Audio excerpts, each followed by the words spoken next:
ပြီဟာပြေးတကြိုးလေးရပြီတကြိုးလေး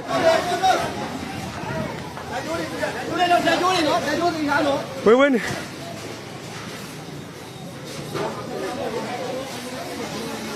ဟောဆရာတော်ပြည်တယ်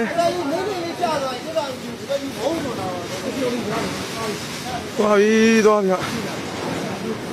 အလှုပ်ပြန်ပြီနင်းနေဝင်နေသွားပြီဟောတကြိုးလေးအိုးဘယ်သူမှမဖြစ်ပါသေးနဲ့ကွာဟာသွားပြီ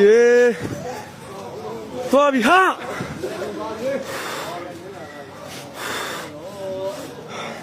ကတော့ယူကြမယ်နော်ဆိုတော့ဖုံမူးလည်းနေမယ်နည်းနည်းနောက်ဆုံးနောက်တော့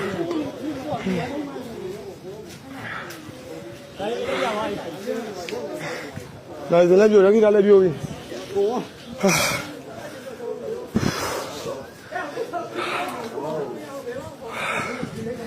လောက်လာလေတော့ဟာဟေတော့တော့ကျင်းနေလေဟာဆောင်းမပြေကနေကွာစားပြေကိုတော့ရေဘယ်တော့ဟုတ်ပြီဘောဟေးတို့တမ်းလို့ပြေတဲ့ကိုတော့ဟုတ်ပြီလားဒီအထက်ကို